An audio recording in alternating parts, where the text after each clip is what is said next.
이 이야기는 경기도에 사시는 김민석 씨의 사연을 재현 및 각색한 이야기입니다. 이야기에 등장하는 모든 이름은 가명입니다. 이야기 시작 전 구독과 좋아요 한번 눌러주세요. 민석 씨의 이야기를 끝까지 들어주세요. 그럼 지금 바로 이야기 시작합니다. 제 형수와 저는 형이 만나기 전부터 알고 지낸 사이였습니다. 그것도 그냥 아는 사이가 아니었습니다. 2년 동안 서로 필요할 때 만나고 술을 마시고 함께 밤을 보내던 사이였습니다. 흔히 말하는 원나잇 파트너였습니다. 사귀는 건 아니었습니다. 사랑도 아니었습니다. 그런데도 이상하게 잘 맞았습니다. 말도 잘 통했고 같이 있으면 편했고 무엇보다 서로 원하는 관계가 같았습니다. 간섭하지 않고 기대하지 않고 붙잡지 않는 관계. 그때 저는 그게 편했습니다. 그리고 그게 나중에 제 인생에서 가장 후회되는 일이 될 줄은 몰랐습니다. 제 이름은 김민우입니다. 지금은 32살입니다. 이 이야기는 제가 27이던 때부터 시작됩니다. 그때 저는 대기업에 막 취업한 신입사원이었습니다. 부모님은 동네방네 자랑을 하셨고 형은 제 어깨를 두드리며 말했습니다. 이제 사람 됐네. 저도 그때는 제가 정말 대단한 사람이 된 줄 알았습니다. 월급이 들어오고 회사 명함이 생기고 새 양복을 입고 출근하니까 세상이 다르게 보였습니다. 평일에는 회사에서 정신없이 일했습니다. 상사 눈치 보고 회의록 쓰고 야근하고 막차 타고 집에 들어가는 날도 많았습니다. 그런데 금요일 밤만 되면 달라졌습니다. 친구들이 하나둘 연락을 했습니다. 오늘 나올 거지? 어디? 늘 가던데. 저희는 한 달에 2~3번은 클럽에 갔습니다. 그때는 그게 이상한 일도 아니었습니다. 젊었고 돈도 조금 벌었고 주말은 길었습니다. 그날도 금요일이었습니다. 회사에서 늦게까지 일하고 나와 편의점 앞에서 친구들을 만났습니다. 한 친구가 제 넥타이를 보더니 웃었습니다. 야, 너 클럽에 면접 보러 가냐? 저는 넥타이를 풀며 말했습니다.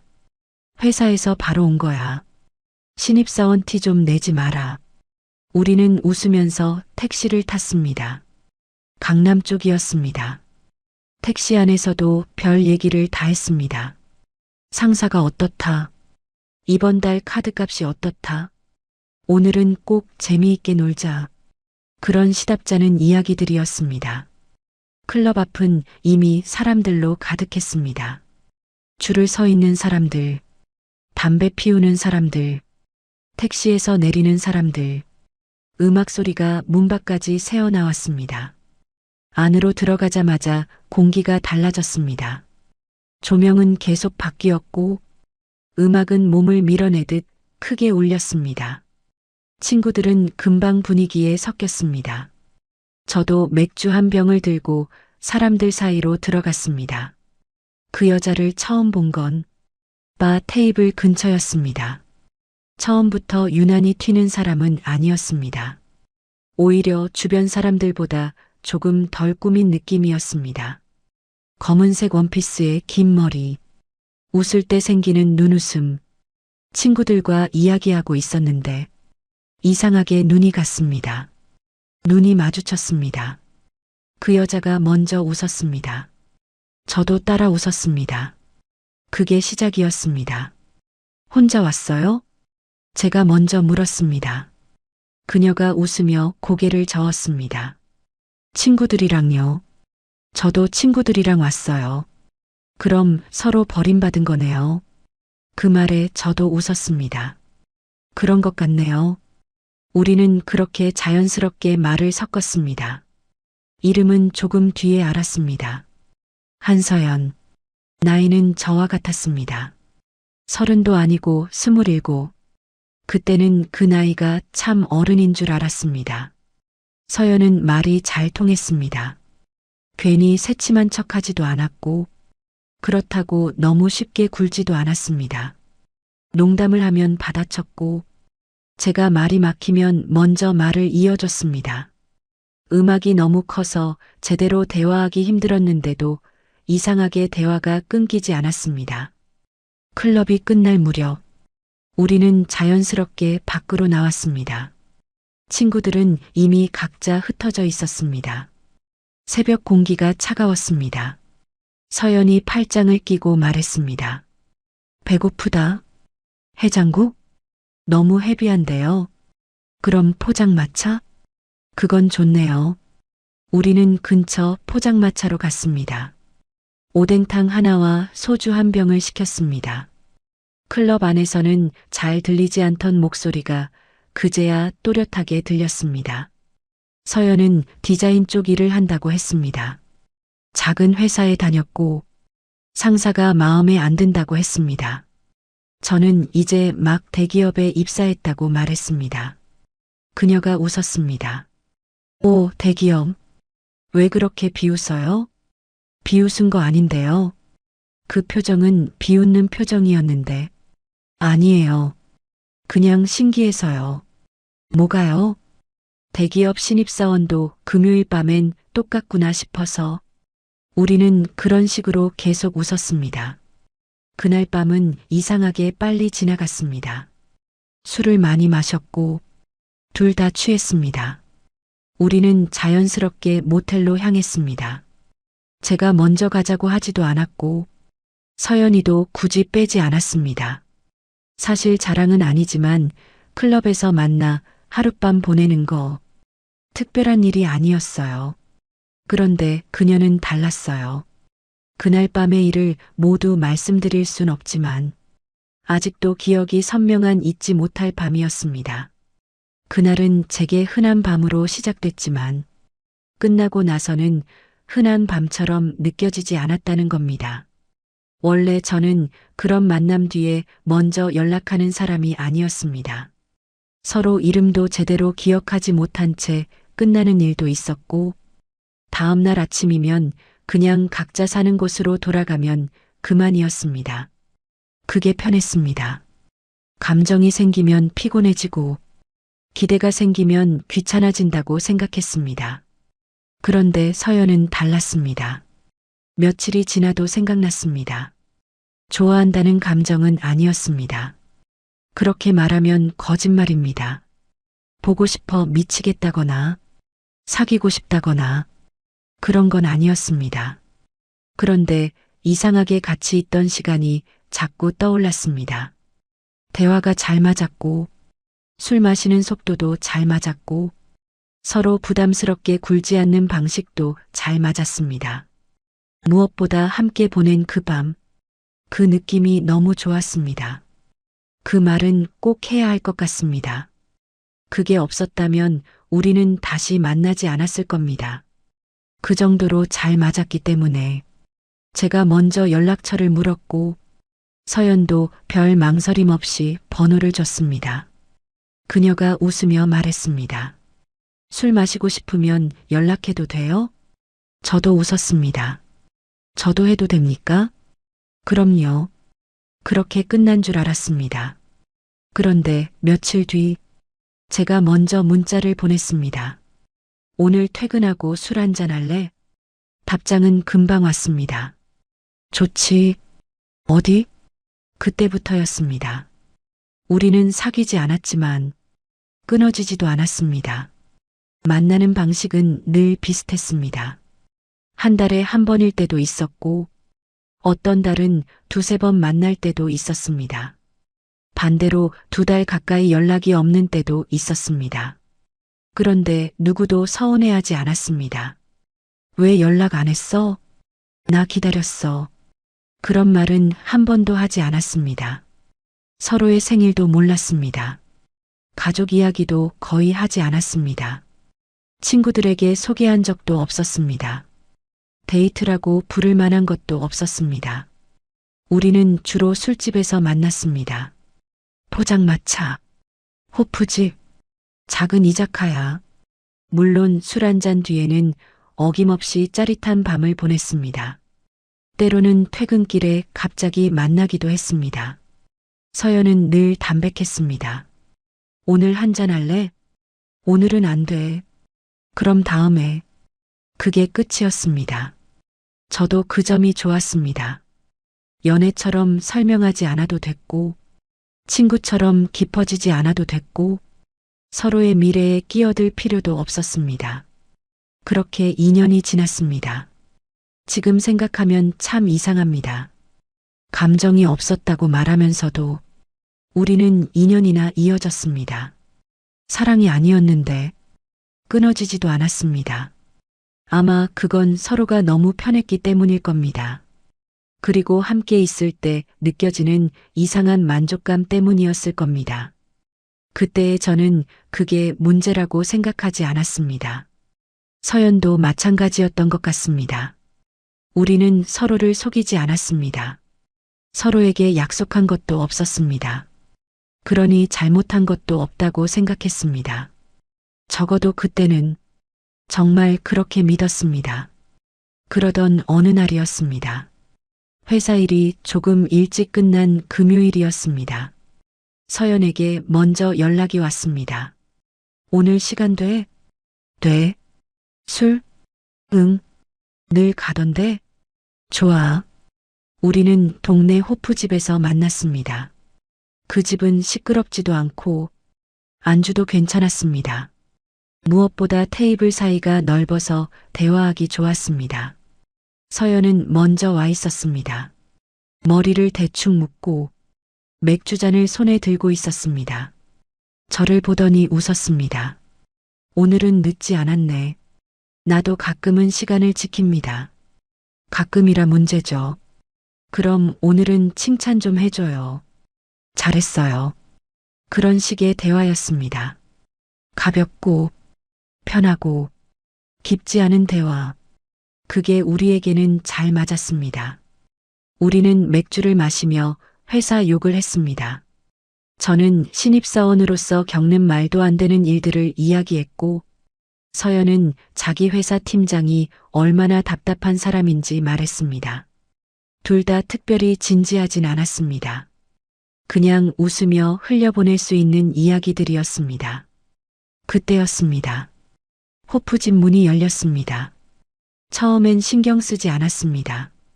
그런데 익숙한 목소리가 들렸습니다. 고개를 돌렸습니다. 형이었습니다. 제 친형 김민석, 저보다 3살 많은 형이었습니다.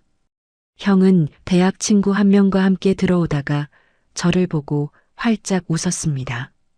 야, 민우야. 너 여기서 뭐하냐? 그 순간 저는 손에 들고 있던 맥주잔을 내려놓았습니다. 심장이 살짝 내려앉았습니다. 큰일이 난 것도 아닌데 이상하게 당황했습니다. 형은 아무것도 모르는 얼굴로 다가왔습니다. 누구야? 서연도 형을 바라봤습니다. 저는 서연과 형을 번갈아 봤습니다. 형이 웃으며 말했습니다. 소개 안 해줘? 그 짧은 순간 머릿속에서 여러 말이 스쳤습니다. 아는 사람, 친구, 회사 동료, 그냥 술 친구, 뭐라고 해야 가장 자연스러울까? 그리고 결국 저는 가장 쉬운 말을 했습니다. 그냥 친구야. 형은 아무 의심 없이 고개를 끄덕였습니다. 아, 친구분. 형이 서연에게 손을 내밀었습니다. 안녕하세요. 민우 형입니다. 서연도 웃으며 손을 잡았습니다. 안녕하세요. 그때까지만 해도 저는 몰랐습니다. 그 악수 한 번이 제 인생에서 가장 이상한 시작이 될 줄은요. 그날은 그렇게 끝났습니다. 형과 형 친구는 우리 테이블에 합석했습니다. 처음에는 조금 어색할 줄 알았습니다. 그런데 형은 원래 누구와도 금방 친해지는 사람이었습니다. 처음 보는 사람 앞에서도 분위기를 잘 풀었습니다.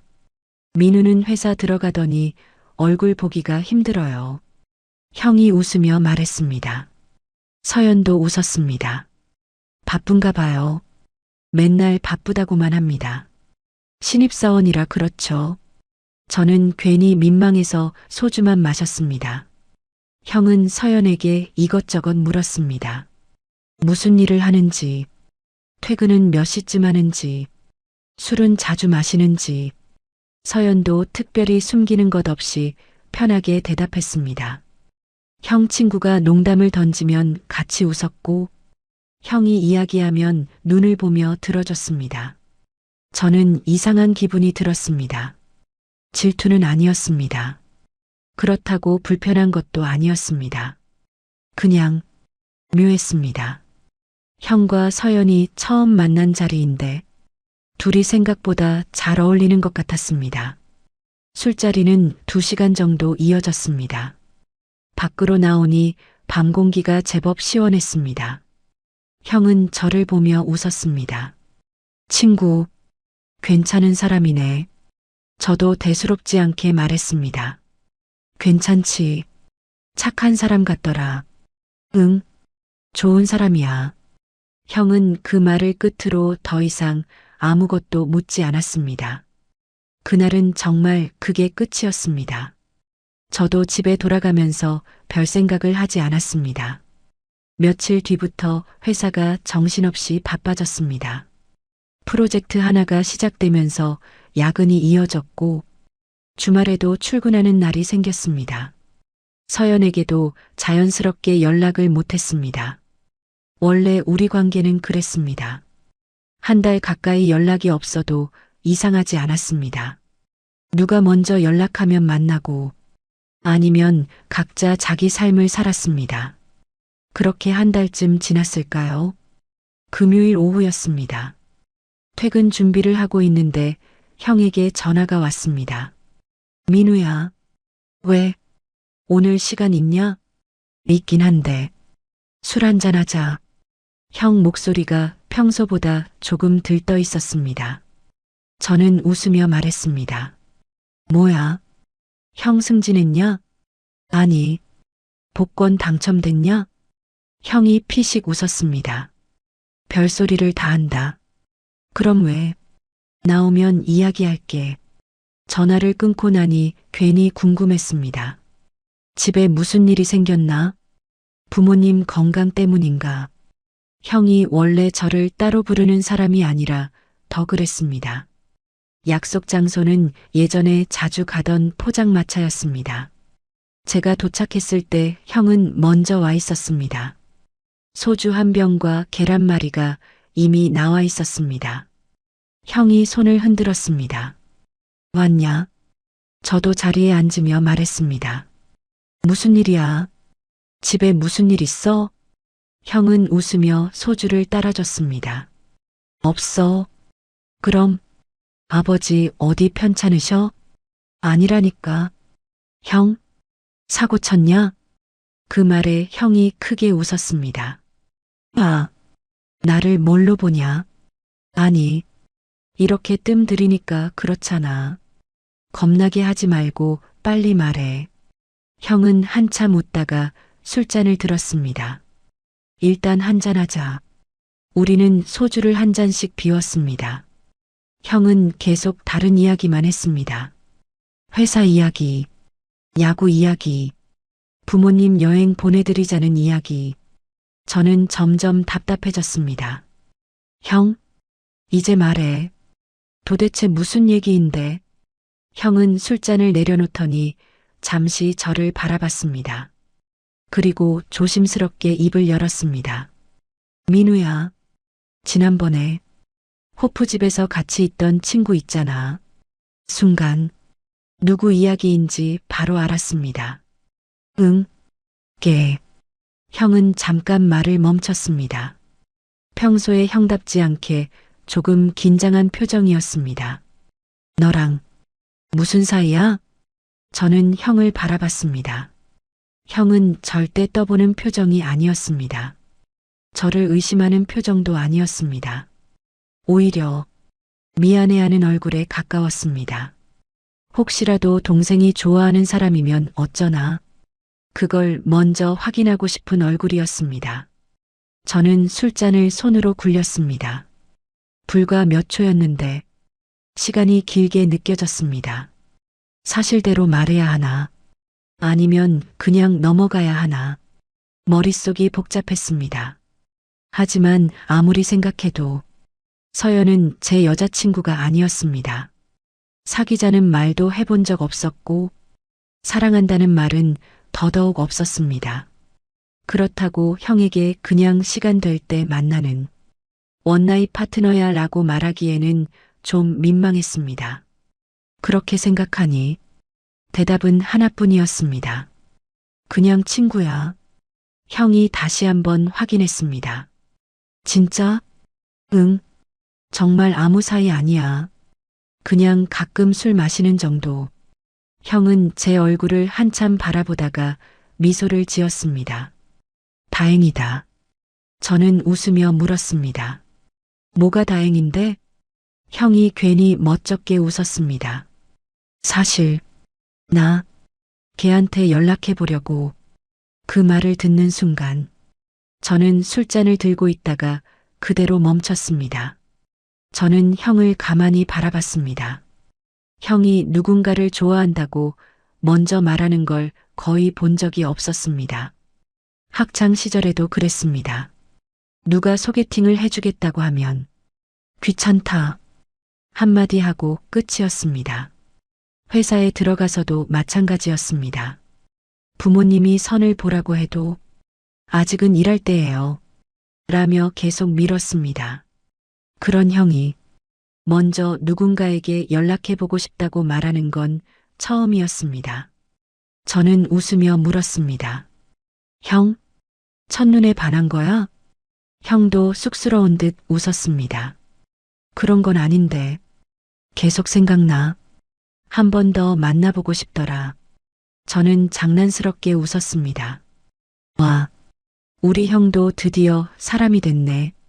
형도 따라 웃었습니다. 아, 나 원래 사람이었다. 아니, 형은 일밖에 모르잖아. 맨날 회사, 주말엔 골프, 친구 만나도 회사 얘기. 그런 형이 여자를 보고 계속 생각난다니까 웃기잖아. 형은 소주를 한 잔 마시고 고개를 끄덕였습니다. 나도 신기하다. 나이가 40도 아니고 35 먹고 이런 이야기를 하고 있으니까 저는 피식 웃었습니다. 그래서 연락은 했어? 형이 고개를 저었습니다. 아직 괜히 너랑 애매한 사이면 안 되잖아. 형제끼리 여자 때문에 불편해지는 건 싫어. 그 말을 듣는데 괜히 마음 한구석이 답답했습니다. 형은 정말 저를 먼저 생각하고 있었습니다. 제가 조금이라도 마음이 있었다면 아예 시작조차 하지 않으려 했던 겁니다. 형이 다시 물었습니다. 진짜 아무 사이 아니지? 저는 이번에도 망설임 없이 대답할 수가 없었습니다. 응.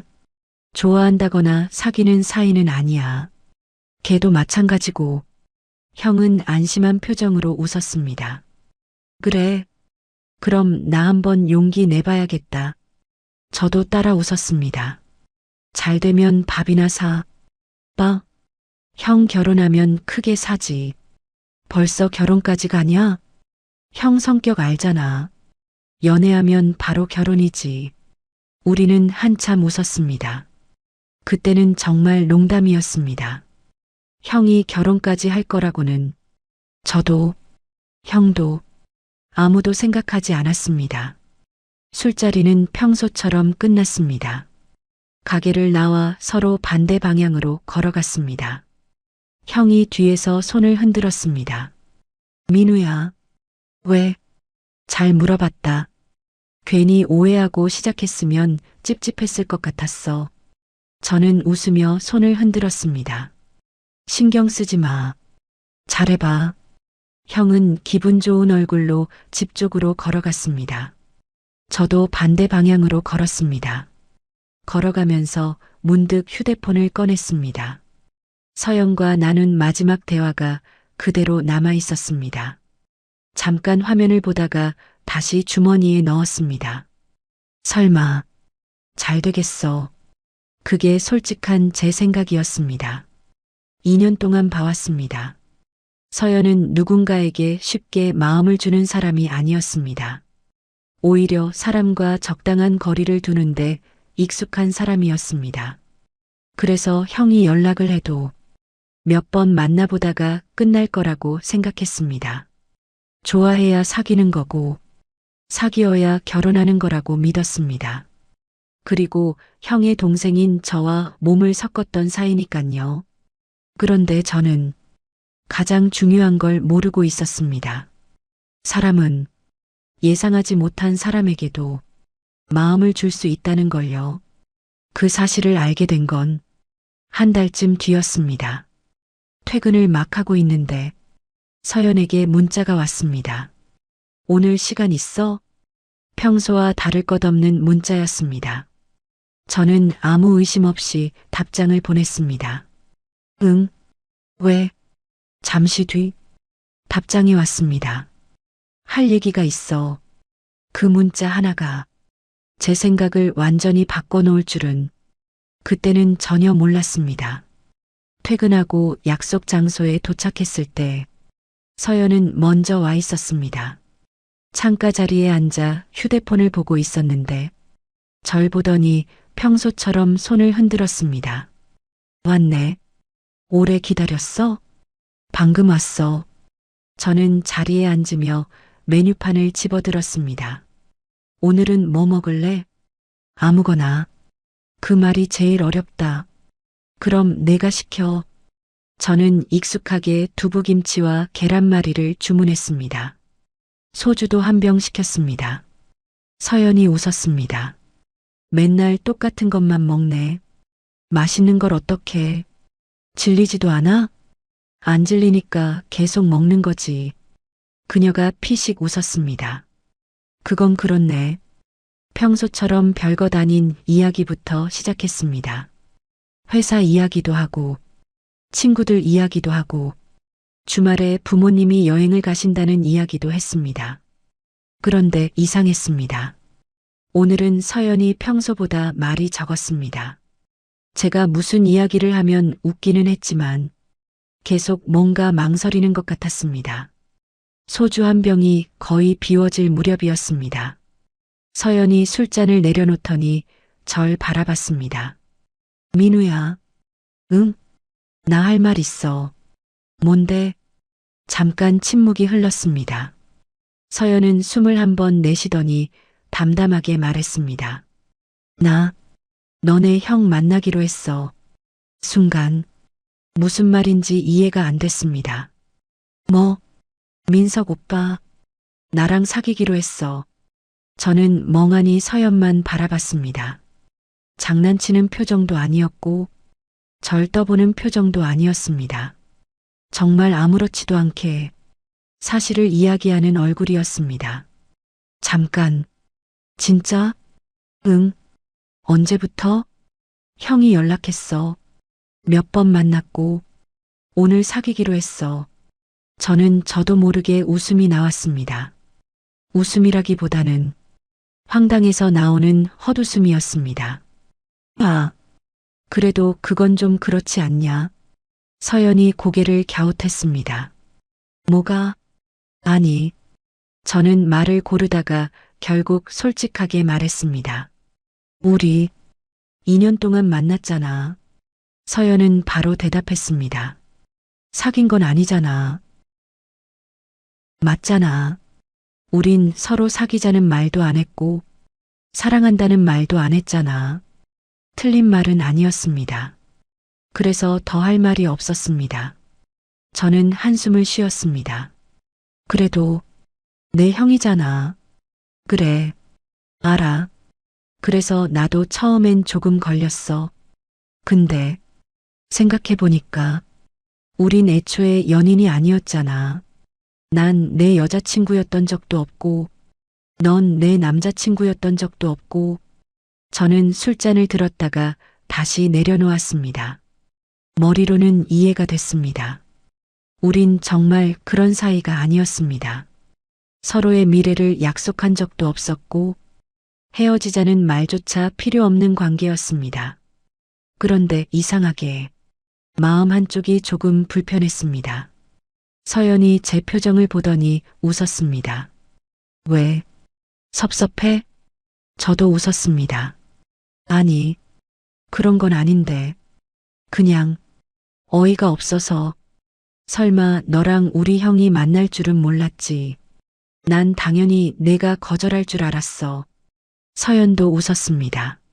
나도 처음엔 그럴 줄 몰랐어. 근데 사람 일은 모르더라. 잠시 둘 다 웃었습니다. 분위기가 생각보다 무겁지는 않았습니다. 우린 원래 심각한 이야기를 오래 하는 사람들이 아니었습니다. 서연이 술을 한 모금 마시더니 말했습니다. 민우야, 하나만 물어봐도 돼? 뭔데?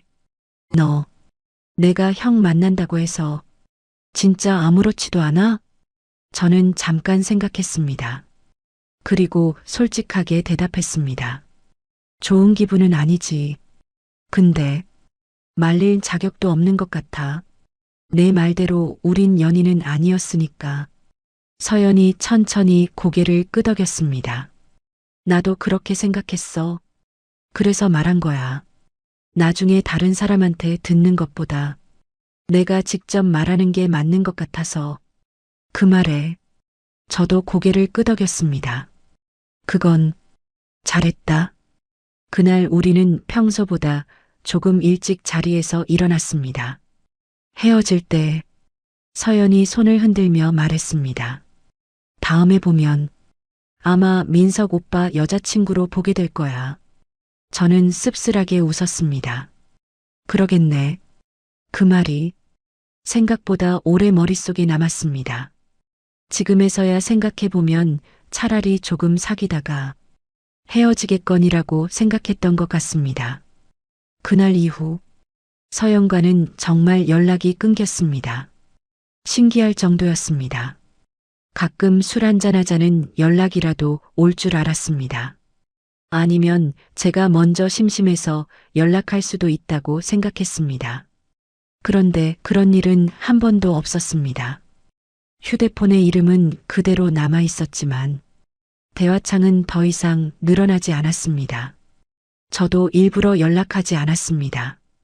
이제는 정말 끝났다는 걸 서로 알고 있었으니까요.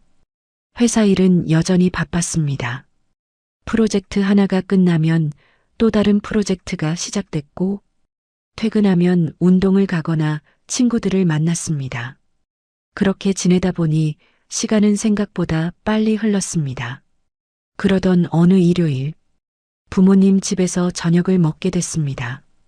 형도 와 있었습니다. 오랜만에 네 식구가 한자리에 모였습니다. 어머니가 갈비를 굽고 계셨고, 아버지는 야구를 보며 소주를 한잔하고 계셨습니다.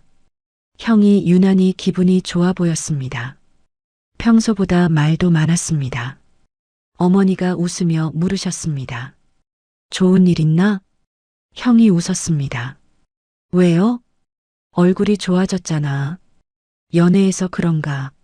아버지가 장난을 치셨습니다. 형은 괜히 웃기만 했습니다. 그 모습을 보니까 굳이 묻지 않아도 알 수 있었습니다. 잘 만나고 있구나. 저는 고개를 뒤집으며 아무렇지 않은 척 말했습니다. 잘 만나? 형은 저를 보며 환하게 웃었습니다. 응, 생각보다 정말 좋은 사람이더라. 그 한마디였습니다. 그런데 이상하게 그 말이 오래 남았습니다. 좋은 사람이더라. 저는 괜히 맥주만 한 모금 마셨습니다. 사실 그 말이 틀린 것도 아니었습니다.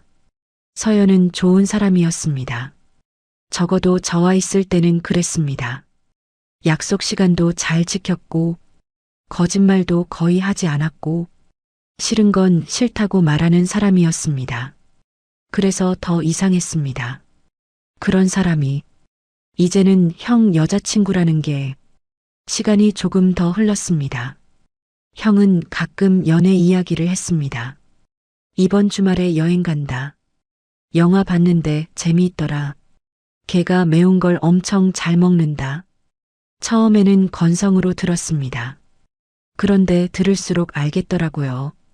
형은 진심이었습니다. 가볍게 만나는 게 아니었습니다. 정말 미래를 생각하고 있었습니다. 그 사실을 느낀 건 어느 날 형이 회사 앞으로 찾아왔을 때였습니다. 퇴근 시간이 조금 지나 형과 근처 국밥집으로 갔습니다. 국밥이 나오기도 전에 형이 웃으며 말했습니다. 민우야, 나 결혼 생각하고 있다. 저는 숟가락을 들다가 그대로 멈췄습니다. 벌써? 응, 나이도 있고 괜히 시간 끌 이유가 없잖아.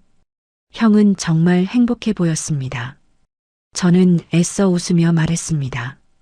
그래도 결혼은 신중하게 생각해야지. 형이 피식 웃었습니다. 나도 내가 이렇게 빨리 마음이 바뀔 줄 몰랐어. 근데 이 사람이랑 있으면 편해. 괜히 꾸밀 필요도 없고 같이 밥만 먹어도 좋더라. 그 말을 듣는 순간 문득 예전 생각이 났습니다. 저도 비슷한 이유로 서연을 계속 만났었습니다. 편했습니다. 같이 술을 마셔도 말이 없어도 억지로 맞출 필요가 없었습니다. 그런데 형은 그 편안함을 사랑이라고 생각하고 있었습니다. 저는 그걸 알고 있었습니다. 그 사실이 조금씩 마음에 걸리기 시작했습니다. 그날 집으로 돌아오는 길, 처음으로 이런 생각이 들었습니다. 그때 형이 처음 물어봤을 때 사실대로 말했어야 했던 걸까? 그 생각은 쉽게 사라지지 않았습니다. 며칠 뒤 형에게 다시 연락이 왔습니다. 이번 금요일 시간 비워. 좋은 소식 있다. 저는 그 문자를 보는 순간 괜히 가슴이 철렁했습니다. 좋은 소식이 뭔지 어렴풋이 짐작이 갔습니다. 그리고 제 예상은 틀리지 않았습니다. 금요일 퇴근 후 형이 보내준 식당으로 갔습니다. 예전에 몇 번 같이 왔던 고깃집이었습니다. 제가 도착했을 때 형은 먼저 와 있었습니다. 벌써 고기를 올려놓고 저를 기다리고 있었습니다. 왔냐? 오늘은 진짜 좋은 일 있나 보네. 제가 웃으며 앉자 형도 웃었습니다. 티나냐? 엄청. 고기까지 먼저 구워놓은 거 처음 본다. 형은 민망한 듯 웃으며 소주를 따라줬습니다. 일단 한잔하자. 잔을 부딪혔습니다. 형은 평소보다 말이 많았습니다. 회사 이야기를 하다가, 골프 이야기를 하다가, 괜히 부모님 여행도 보내드리자고 했습니다. 저는 웃으며 말했습니다. 형, 오늘 무슨 이야기 하려고 부른 거야? 계속 딴소리만 하네. 형은 소주를 한 모금 마셨습니다. 그리고 잠깐 웃었습니다. 그 웃음이 이상하게 긴장한 사람의 웃음처럼 보였습니다. 민우야. 응, 나 결혼하려고. 순간 젓가락이 멈췄습니다. 진짜? 응, 프로포즈도 했고 허락도 받았어. 결혼 날짜도 거의 정했고. 저는 애써 웃었습니다. 축하한다. 드디어 가네. 형이 크게 웃었습니다. 고맙다. 사실 나도 이렇게 빨리 결혼할 줄은 몰랐어. 고민 많이 했는데 확신이 들더라. 고민? 응. 평생 같이 살아도 되겠다는 확신. 형은 그 말을 하면서도 계속 웃고 있었습니다. 그 표정을 보는데 가슴이 조금 답답했습니다. 형은 정말 행복해 보였습니다. 누가 봐도 결혼을 앞둔 사람의 얼굴이었습니다. 부모님도 좋아하시겠네. 제가 말을 꺼내자 형이 고개를 끄덕였습니다. 엄마는 벌써 손주 이야기하시더라. 아버지도 이제야 마음이 놓인다고 하시고. 형은 휴대폰을 꺼냈습니다. 사진 볼래? 제 대답도 듣지 않고 사진을 보여줬습니다. 여행 갔을 때 사진, 카페에서 찍은 사진, 벚꽃 아래에서 찍은 사진. 사진 속 형은 제가 아는 형이 아니었습니다. 늘 무표정하고 일만 알던 사람이 사진마다 환하게 웃고 있었습니다. 형이 말했습니다. 예쁘지? 응, 좋은 사람 같아. 형은 제 대답이 마음에 들었는지 다시 웃었습니다. 맞아. 진짜 좋은 사람이야. 고맙다는 말을 잘하는 사람이고, 남 배려도 잘하고, 같이 있으면 편해. 저는 아무 말도 하지 않았습니다.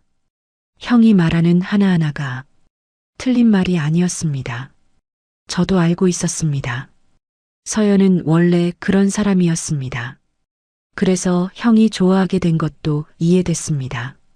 잠시 뒤 형이 장난스럽게 말했습니다. 아, 너 축의금 많이 해야 된다. 형 결혼인데 적게 하면 안 된다. 저도 웃었습니다. 알았다. 두둑하게 넣어줄게. 그 대신 술 많이 사. 고기까지 사줄게. 우리는 한참 웃었습니다. 겉으로는 정말 평범한 형제의 저녁이었습니다. 하지만 저는 그날 처음으로 예전 일이 단순한 과거가 아니라는 걸 느꼈습니다. 그냥 친구야. 형에게 그렇게 말했던 그 한마디가 계속 머릿속을 맴돌았습니다. 그날 집으로 돌아와 샤워를 마치고 침대에 누웠습니다. 평소 같으면 금방 잠들었을 텐데 이상하게 잠이 오지 않았습니다. 휴대폰을 켰다가 껐다가 괜히 형과 찍은 사진도 보고 가족 단체방도 봤습니다. 그러다 문득 서영과의 대화창이 눈에 들어왔습니다. 마지막 대화는 딱 1년 전에서 멈춰 있었습니다. 저는 한참 동안 그 화면만 바라봤습니다.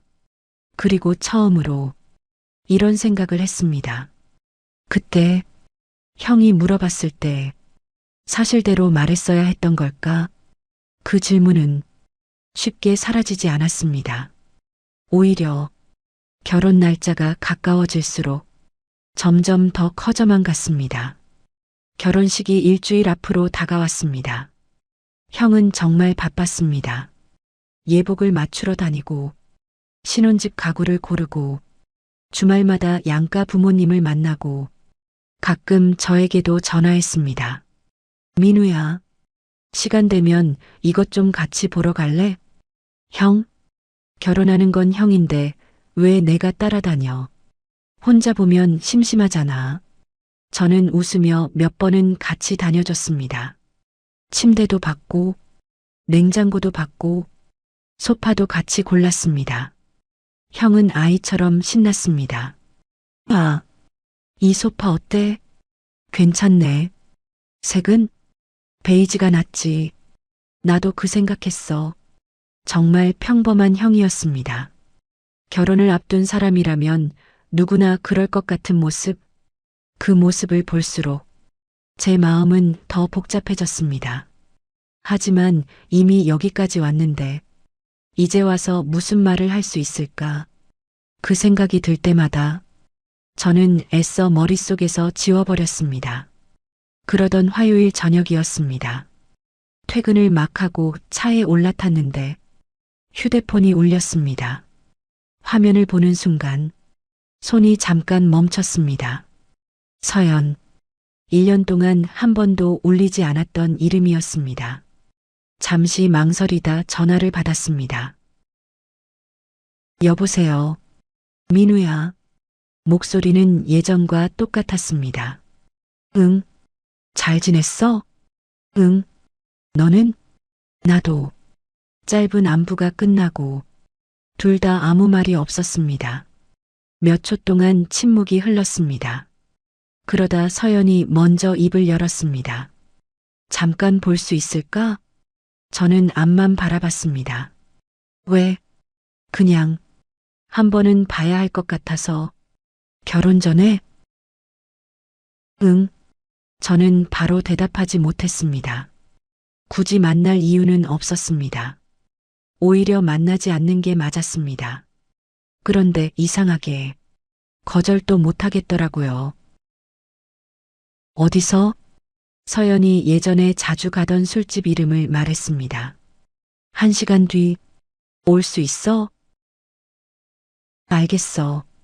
전화를 끊고도 한동안 시동을 걸지 못했습니다. 그냥 집으로 갈까? 아니면 약속을 취소할까? 별 생각이 다 들었습니다. 하지만 결국 차는 술집으로 향했습니다. 문을 열고 들어가니 서연이 먼저 와 있었습니다. 예전처럼 창가 자리였습니다. 절 보더니 가볍게 웃었습니다. 왔네. 저도 웃었습니다. 오랜만이다. 그러게 1년 만에 마주 앉았는데 신기하게도 크게 어색하지는 않았습니다. 사장이 저를 보더니 웃었습니다. 오랜만이시네요. 그러게요. 한동안 안 보이셔서 저는 괜히 머쓱하게 웃었습니다. 예전에는 둘이 자주 왔던 곳이었습니다. 안주를 고르다가 저는 웃었습니다. 두부김치? 서연도 웃었습니다. 아직도 그것만 먹네. 안 질리잖아. 그건 맞아. 평소처럼 안주를 주문하고 소주를 시켰습니다. 처음에는 정말 별 이야기를 다 했습니다. 회사 이야기, 요즘 물가 이야기, 결혼 준비가 얼마나 정신없는지, 예식장이 생각보다 비싸다는 이야기, 형이 청소를 너무 못한다는 이야기까지 중간중간 둘 다 웃었습니다. 그런데도 둘 다 알고 있었습니다. 오늘 만나자고 한 이유가 그런 이야기를 하려고는 아니라는 걸. 소주 2병이 거의 비워질 무렵 서연이 잔을 내려놓았습니다. 그리고 제 눈을 보며 조용히 말했습니다. 민우야. 응. 다음 주면 난 내 형 와이프야. 알아. 그러니까 오늘이 우리 마지막이네. 저는 말없이 잔을 들었습니다. 소주를 한 모금 마셨습니다. 무슨 말을 해야 할지 몰랐습니다. 축하한다고 해야 하는 건지, 미안하다고 해야 하는 건지, 아무 말도 떠오르지 않았습니다. 서연이 먼저 웃었습니다. 우리 참 이상한 관계였지? 저도 피식 웃었습니다. 그러게, 사귄 것도 아닌데 2년이나 만났네. 그러니까 잠시 정적이 흘렀습니다. 술집 안은 시끄러웠지만 우리 둘 사이만 이상하게 조용했습니다. 그 침묵 끝에 서연이 아주 담담한 목소리로 입을 열었습니다. 오늘까지만 우리 예전처럼 있을래? 그 한마디에 저는 아무 대답도 하지 못했습니다. 거절해야 한다는 생각은 들었습니다. 그래야 맞는다는 것도 알고 있었습니다. 다음 주면 서연은 제 형의 아내가 될 사람이었습니다. 그런데도 쉽게 입이 떨어지지 않았습니다. 2년이었습니다. 사귀는 사이는 아니었지만 누구보다 편했던 사람이었습니다. 만나면 웃었고 술을 마셨고 서로에게 아무것도 바라지 않았습니다. 그렇게 이어진 시간이 2년이었습니다. 그리고 오늘 그 시간이 끝난다는 걸 저도 알고 있었습니다. 서연이 먼저 잔을 들었습니다. 오늘 지나면 난 정말 내 형 와이프야. 그러니까 오늘이 마지막이야. 저는 말없이 잔을 들었습니다. 둘 다 더 이상 아무 말도 하지 않았습니다. 술집을 나왔을 때는 새벽이었습니다. 그날 밤 우리는 그 하룻밤의 관계로 2년 동안 이어졌던 관계를 정말 마지막으로 마무리했습니다. 다시는 만나지 않기로, 다시는 예전으로 돌아가지 않기로, 그렇게 서로의 시간을 끝냈습니다. 다음 날 아침, 모텔에서 나와 혼자 집으로 돌아오는 길이 유난히 길게 느껴졌습니다. 평소 같았으면 어제 일은 어제 일로 끝냈을 겁니다. 그런데 이번만큼은 달랐습니다. 다음 주면 그 여자는 제 형수가 됩니다. 그리고 저는 그 사실을 모두 알고 있는 유일한 사람이었습니다. 집에 들어와 씻고 침대에 누웠지만 잠이 오지 않았습니다. 휴대폰을 들었다 놨다를 반복했습니다. 통화 목록 맨 위에는 형 이름이 있었습니다. 김민석? 통화 버튼 하나만 누르면 형은 받을 겁니다. 그리고 저는 모든 걸 말할 수도 있습니다. 형, 사실 그 말 한마디면 결혼은 멈출지도 모릅니다. 하지만 형은 정말 행복해 보였습니다. 신혼집 이야기를 하던 얼굴, 예복을 입고 웃던 얼굴, 드디어 나도 결혼한다 며 들떠있던 목소리, 그 모든 게 머릿속을 스쳐 지나갔습니다. 반대로 아무 말도 하지 않으면 형은 아무것도 모른 채 결혼합니다. 그게 과연 맞는 걸까요? 새벽 5시가 넘도록 저는 같은 생각만 반복했습니다. 결국 형에게 전화하지 못했습니다. 결혼까지 이제 일주일. 저는 지금이라도 형에게 모든 사실을 말해야 할까요?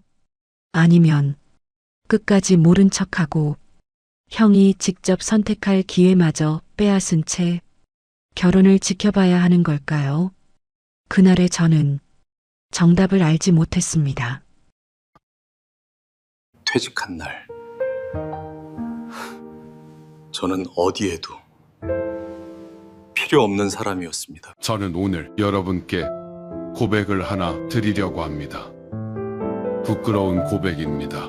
60살 남자의 고백입니다. 30년 넘게 일했습니다. 단 하루도 진심으로 쉰 날이 없었습니다. 빗속에서도 출근했고 열이 나도 약만 먹고 나갔습니다. 명절 연휴에도 보고서를 들고 앉아 있었습니다. 그런데요, 퇴직하던 날 회사는 아무것도 기억하지 않았습니다. 그리고 집에 돌아왔을 때 저를 반겨준 건 조용한 것일 뿐이었습니다. 저는 그날 처음으로 깨달았습니다. 내가 30년 동안 이런 게 아니라 사라진 거였다는 걸. 여러분이 지금 이 영상을 보고 계신다면 혹시 이런 느낌 받아보신 적 있으신가요? 열심히 살았는데 나를 위한 자리가 어디에도 없는 것 같은 느낌. 오늘은 그 이야기를 해드리려 합니다. 끝까지 들어주세요. 이 이야기는 제 이야기이기도 하지만 어쩌면 여러분의 이야기이기도 합니다. 나는 그렇게 살았습니다. 제 이름은 김성호입니다. 올해 60입니다. 29, 일가띠 입사였습니다. 군대를 마치고 전문대를 졸업하고 아르바이트를 전전하다가 겨우 들어간 회사였습니다. 중견 제조업 회사였습니다. 지금은 이름이 바뀌었지만 당시엔 꽤 이름이 있던 곳이었습니다. 처음엔 어리버리했습니다. 선배들한테 혼도 많이 났고 야근은 기본이었고 주말에도 나오는 게 당연한 분위기였습니다. 그래도 저는 불평하지 않았습니다. 왜냐면 제가 선택한 자리였으니까요. 아침 7시에 집을 나섰습니다. 밤 10시가 넘어야 돌아왔습니다. 아이들이 어릴 때는 제가 집에 들어오면 이미 불이 꺼져 있었습니다. 아이들은 자고 있었습니다. 가끔 아이들 방문을 살며시 열어봤습니다. 새근새근 자는 모습을 보면서 저는 조용히 문을 닫았습니다. 그래, 이래서 일하는 거다. 그렇게 생각했습니다. 그 나이가 초등학교 입학식 날. 저는 가지 못했습니다. 그날 오전에 긴급 회의가 생겼습니다. 아내 혼자 아이 손을 잡고 갔습니다. 나중에 사진을 봤습니다. 아이가 활짝 웃고 있었습니다. 그런데 그 사진 속에 저는 없었습니다. 그래도 후회하지 않았습니다. 아니, 후회할 여유가 없었습니다. 내가 고생하면 된다. 그 생각 하나로 버텼습니다. 30년을 돌아보면 저는 참 이상한 사람이었습니다. 회사에선 인정받고 싶어서 죽도록 일하고, 집에선 가족이 편하길 바라며 말없이 돈만 벌고, 그러다 보니 어느 쪽에서도 진짜 나는 없었던 것 같습니다. 가족들이 조금씩 달라졌습니다. 아이들이 크면서 집안 분위기가 달라지기 시작했습니다. 자연스러운 일이었겠지만 당시에 저는 그걸 잘 몰랐습니다. 퇴직이 가까워오던 어느 저녁, 오랜만에 가족이 다 모여 밥을 먹었습니다. 식탁 위엔 아내가 차린 된장찌개와 불고기가 있었습니다. 흔하디흔한 저녁 식사. 그런데 그날 그 식탁이 묘하게 이상했습니다. 아내가 밥을 푸면서 물었습니다. 이제 회사 나오면 뭐 할 거예요? 가볍게 던진 말처럼 들렸습니다. 그런데 저는 대답을 못했습니다. 한 번도 진지하게 생각해 본 적이 없었으니까요. 그때 옆에 있던 아들이 말했습니다. 아버지, 요즘 60이면 그냥 쉬는 거 아니에요? 29살 사회초년생인 아들이 말했습니다. 저는 그 말을 들으면서 말문이 막혔습니다. 쉬는 거 그게 당연하다는 듯이 말했습니다. 딸이 이어 말했습니다. 있잖아, 아빠. 나 이번에 상견례 있잖아요. 그때 아빠 직업 뭐라고 해요? 저는 딸을 봤습니다. 딸은 아무렇지 않은 표정이었습니다. 진짜로 궁금해서 묻는 눈치였습니다. 아내가 국을 떠다 놓으면서 조용히 말했습니다. 아빠 직업이 무직이면 좀 그렇지. 그 말이 밥상 위로 툭 떨어졌습니다. 저는 숟가락을 내려놓았습니다. 그리고 밥을 더 먹지 못했습니다. 그날 이후 비슷한 말들이 계속 이어졌습니다. 친구 아버지는 퇴직하고도 컨설팅 하신다던데. 아빠는 왜 그런 거 못해요? 요즘 유튜브 하는 아버지들도 많던데. 아빠는 뭐 잘하는 게 있어요? 그 말들이 나쁜 말이라는 걸 저도 알고 있습니다. 하지만 당시에 저는 그 말들이 칼처럼 들렸습니다. 그리고 어느 날 아들이 웃으면서 말했습니다. 아버지, 솔직히 생각해봐요. 이제까지 남들 결혼식에 낸 축의금만 해도 얼만데 이제 받을 차례 아닌가요? 유머처럼 한 말이었을 겁니다. 그런데 그 말을 듣는 순간 저는 알았습니다. 내 가족도 저를 역할로 보고 있다는 걸. 버는 사람, 내는 사람, 이제는 쉬어도 되는 사람. 저는 그날 처음으로 이런 생각을 했습니다. 나는 가족에게도 쓸모로 평가받는 사람이구나. 그날은 생각보다 아무것도 아니었습니다. 퇴직하는 날, 솔직히 어느 정도 기대했습니다. 30년이면 마지막 정도는 뭔가 있겠지. 꽃다발이라도, 박수라도, 수고하셨습니다. 한마디라도. 그런데 아무것도 없었습니다. 아침에 출근했습니다. 누군가 가벼운 눈인사를 했습니다. 그게 다였습니다. 오후에 조용히 책상을 정리했습니다. 30년 동안 앉았던 자리입니다. 서랍 안에는 제가 밤새워 만든 기획안들이 있었습니다. 아무도 채택하지 않았지만 제가 공들여 만든 것들. 낡은 명함첩, 회사 창립, 20주년 기념 볼펜, 아이들 사진 2장, 그걸 다 비닐봉지에 담았습니다. 그리고 잠깐 그 봉지를 내려다 봤습니다. 이게 30년이구나. 퇴근하는 길에 후배 하나가 짧게 말했습니다. 선배님, 그동안 고생 많으셨어요. 그게 전부였습니다. 엘리베이터를 탔습니다. 로비를 걸었습니다. 정문을 나왔습니다. 그리고 뒤를 돌아봤습니다. 회사 건물이 보였습니다. 저는 한참 그 건물을 바라봤습니다. 그 건물은 아무것도 달라지지 않았습니다. 제가 나온 것도 모르는 것처럼 30년이 그렇게 끝났습니다.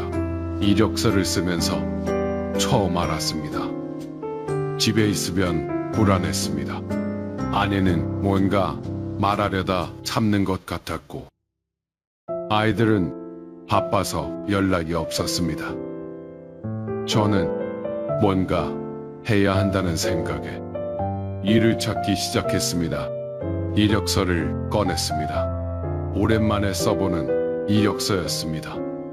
마지막으로 이력서를 쓴 게 29대였으니 30년 만에 처음이었습니다. 이름, 나이, 학력, 경력, 거기까지는 잘 썼습니다. 그런데 자기소개 칸에서 손이 멈췄습니다. 저는 한참 그 칸을 바라봤습니다. 나는 어떤 사람이지? 30년 동안 일했습니다. 그런데 특별한 기술이 있는 것도 아니고 자격증이 있는 것도 아니고 내세울 수 있는 무언가가 딱히 없었습니다. 그때 처음 느꼈습니다. 나는 이름 말고는 아무것도 없는 사람이구나. 그래도 지원은 했습니다. 경비직, 주차 관리, 시설 관리, 편의점, 결과는 매번 같았습니다. 죄송합니다. 나이가 있으셔서 경험이 맞지 않아서 거절을 거듭해서 받다 보니 자기야. 이제는 전화벨 소리가 무서웠습니다. 받으면 또 거절일 것 같아서 어느 날 아는 형님한테 전화가 왔습니다. 야, 김 부장, 너 어떻게 지내냐? 반가운 마음에 받았더니 우리 집 리모델링 하는데 아는 사람 없냐? 그게 다였습니다. 전화를 끊고 나서 저는 한참 핸드폰을 보고 있었습니다. 그 형님은 제 안부가 궁금했던 게 아니었습니다. 어느 날 밤이었습니다. 아내는 일찍 잠이 들었습니다. 저는 잠이 오지 않아 주방에 앉았습니다. 냉장고에서 소주 한 병을 꺼냈습니다. 혼자 마셨습니다. 그러다가 통장을 꺼내봤습니다. 퇴직금 들어온 걸 확인하면 마음이 조금 나아질 것 같았습니다. 그런데 잔고를 보면서 저는 멈칫했습니다. 생각보다 많지 않았습니다. 계산을 해봤습니다. 큰아이 대학 등록금 4년, 작은아이 사교육비, 집대출 원금, 아버지 병원비 열심히 갚았다고 생각했는데 그래도 남은 대출이 있었습니다. 이걸 다 갚고 나면 남은 게 없었습니다. 저는 소주잔을 내려놓았습니다. 그리고 창밖을 봤습니다. 깜깜한 밤이었습니다. 그때 불현듯 이런 생각이 들었습니다. 나는 뭘 한 거지? 30년 동안 일했는데 아무것도 남지 않았습니다. 돈도, 건강도, 사회도, 추억도. 그날 생전 처음으로 혼자 눈물이 났습니다. 소주잔 앞에서 환갑이 다 된 남자가 울었습니다. 부끄러웠습니다. 그런데 멈출 수가 없었습니다. 집에 있으면 숨이 막혔습니다. 그래서 아침마다 공원에 나갔습니다. 딱히 목적은 없었습니다. 그냥 밖에 있고 싶었습니다. 집안에서 아내의 눈치를 보고 싶지 않았습니다. 공원에는 저 같은 사람들이 있었습니다. 비슷한 또래의 남자들, 파카를 입고 혼자 앉아 있거나 느릿느릿 산책하거나 벤치에 앉아서 하늘을 보거나 어느 날 옆 벤치에 앉은 분이 말을 걸었습니다. 형님도 퇴직하셨어요? 저는 깜짝 놀랐습니다. 어떻게 알았냐고 물었더니 눈빛이 같아요. 그분이 웃으면서 말했습니다. 그분은 저보다 2살 위였습니다. 공기업 출신이었습니다. 퇴직한 지 반년이 됐다고 했습니다. 이런저런 이야기를 하다가 그분이 말했습니다. 처음엔 진짜 힘들더라고요. 가족들한테 짐이 된 것 같고 세상에서 사라진 것 같고 저는 고개를 끄덕였습니다. 그 말이 너무 정확했습니다. 그날 이후 매일 아침 공원에 나갔습니다. 그분도 나왔고 다른 분들도 하나둘씩 얼굴을 익히게 됐습니다. 누군가의 전직 부장, 누군가의 전직 소장, 누군가의 전직 팀장. 우리는 서로의 이름 대신 형님이라고 불렀습니다. 직함도 없고 회사도 없고 명함도 없는 그냥 사람들. 그런데 이상하게도 그 시간이 숨통을 트여줬습니다. 처음으로 저를 평가하지 않는 사람들을 만난 것 같았습니다. 그날 알았습니다. 나는 혼자가 아니었다는 걸. 공원 형님 중 한 분이 말해줬습니다. 형님, 저 아는 데서 일용직 뽑는다는데요. 같이 해봐요. 저는 망설였습니다. 일용직이라는 게 자존심이 상했습니다. 30년을 부장으로 살았는데 그런데 생각해보니 자존심이 통장을 채워주진 않았습니다. 다음 날 아침 작업복을 입었습니다. 건설 현장이었습니다. 자재를 나르고 철제를 묶고 정리를 하는 일이었습니다. 몸이 따라주지 않았습니다. 30년 동안 책상에만 앉아 있었던 몸이었습니다. 팔이 떨리고 다리가 풀리고 허리가 비명을 질렀습니다. 그래도 이를 악물었습니다. 며칠이 지난 어느 날이었습니다. 철제 자재를 쌓고 있었습니다. 옆 사람이 잠깐 자리를 비웠고 저 혼자 묶음을 고정하고 있었습니다. 그때 묶음 하나가 기울었습니다. 순식간이었습니다. 옆에서 작업하던 젊은 친구 쪽으로 철제 묶음이 기울기 시작했습니다. 저는 본능적으로 몸을 던져서 막았습니다. 겨우 멈췄습니다. 현장이 순간 얼어붙었습니다. 팀장이 달려왔습니다. 저는 숨을 고르고 있었습니다. 그때 젊은 작업자 하나가 말했습니다. 아저씨, 지금 뭐 하신 거예요? 목소리에 짜증이 섞여 있었습니다. 이런 것도 제대로 못 묶으면 왜 나오셨어요? 이 나이에 이런 것도 못하면 위험하다고요. 저는 아무 말도 못했습니다. 고개만 숙였습니다. 그 말을 들으면서 저는 속으로 생각했습니다. 30년을 일했는데 나는 여기서도 아무것도 아니구나. 그날 제 30년이 한순간에 지워지는 것 같았습니다. 아내가 그 장면을 봤습니다. 그날 아내가 그 현장 근처를 지나고 있었다고 합니다. 우연이었습니다. 가끔 저를 멀리서 챙기러 온다는 걸. 저는 나중에야 알았습니다. 아내는 그 장면을 봤습니다. 헬멧을 쓰고 작업복을 입고 고개를 숙인 채 서 있는 저를. 아내는 그 자리에서 발이 굳었다고 합니다. 뭔가 소리를 지르고 싶었는데, 그 젊은 작업자에게 뭐라 하고 싶었는데 아무 소리도 나오지 않았다고 합니다. 그리고 아내의 머릿속에 지난 30년이 한꺼번에 스쳐 지나갔습니다. 비 오는 아침, 우산도 없이 젖은 채로 출근하던 제 뒷모습. 아이가 열이 나던 밤, 미안하다. 문자 하나 남기고 나가던 제 얼굴. 명절 아침, 차례 지내고 혼자 먼저 나가던 제 모습. 늦은 밤, 술 냄새가 아니라 피곤함으로 가득 찬 얼굴로 현관에 들어서던 제 모습. 그리고 알정 아내는 떠올렸습니다. 그 많은 날들에 자신이 했던 말들을 왜 이렇게 늦어요? 집에는 신경도 안 써요? 다른 집 남편들은 다 잘하던데 당신은 왜 그것도 못해요?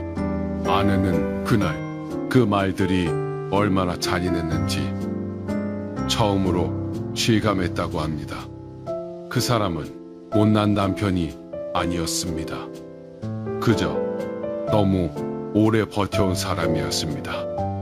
가족을 위해 가족 몰래 혼자 버텨온 사람. 아내는 그 자리에서 눈물이 났다고 합니다. 그날 집에 돌아왔습니다. 현관문 앞에 서서 한참을 서 있었습니다. 문을 열면 또 같은 분위기일 것 같았습니다. 밥은요? 오늘도 그쪽에서 일하셨어요? 아무것도 묻고 싶지 않은데 묻는 것 같은 그 눈빛. 저는 잠깐 눈을 감았습니다. 그리고 문을 열었습니다. 그런데 여보 왔어요? 아내 목소리가 달랐습니다. 평소에 그 날카로움이 없었습니다. 뭔가 따뜻한 게 섞여 있었습니다. 저는 신발을 벗으면서 아내 얼굴을 봤습니다. 아내가 저를 보고 있었습니다. 아내가 달라졌습니다. 그날 이후 아내가 달라졌습니다. 아침에 일어나면 밥 먹었어요? 하고 물었습니다. 예전엔 그냥 차려놓고 갔는데 최근 하면 손 좀 봐요. 거칠어진 손을 잡고 핸드크림을 발라줬습니다. 잔소리가 사라졌습니다. 대신 걱정이 남았습니다. 며칠 후 저녁을 먹고 있는데 아내가 말했습니다. 나 그날 봤어요. 저는 숟가락을 들다가 멈췄습니다. 월요 당신 현장에서 그 사람한테 혼나는 거 저는 아무 말도 못했습니다. 아내가 조용히 말을 이었습니다. 그날 나 그 자리에서 못 움직이겠더라. 아내의 눈이 빨개졌습니다. 당신이 그런 소리 듣는 거 못 보겠더라. 그리고 아내가 울었습니다. 당신이 어떤 사람인데 30년 동안 우리 가족 위에 산 사람인데. 저는 그 말을 듣는 순간 무언가가 터졌습니다. 30년 동안 아무한테도 털어놓지 못한 것들, 억울했던 것들, 무서웠던 것들, 외로웠던 것들. 저는 그날 밤 아내 앞에서 울었습니다. 60살 남자가 밥상 앞에서 아내 손을 잡고 오래 울었습니다. 부끄럽지 않았습니다. 어쩌면 그 눈물이 30년 만에 처음 쉰 것이었는지도 모릅니다. 지금도 공원에 나갑니다. 공원 형님들이랑 커피를 마십니다. 아무것도 대단한 이야기는 없습니다. 그냥 살면서 겪은 것들을 이야기합니다. 여전히 일을 합니다. 거창한 일은 아닙니다. 그래도 나갑니다. 아이들은 여전히 바쁩니다. 그래도 가끔 연락이 옵니다. 아내는 요즘도 가끔 제 손을 봅니다. 많이 거칠어졌네요. 그렇게 말합니다. 저는 그 말이 세상에서 가장 따뜻한 말처럼 들립니다. 제 이야기를 들으시면서 어쩌면 이런 생각이 드셨을 수도 있습니다. 나도 그랬는데, 혹은 우리 아버지가 그랬겠다, 혹은 내가 지금 그렇다. 저는 이 영상을 만들면서 많은 것을 생각했습니다. 우리는 왜 열심히 산 사람에게 이제 뭐 할 거야? 라고 묻는 걸까요? 왜 쉬는 게 불안하고 일 안 하는 게 부끄럽고 도움 요청하는 게 창피한 걸까요? 세상은 당신을 쓸모로 평가합니다.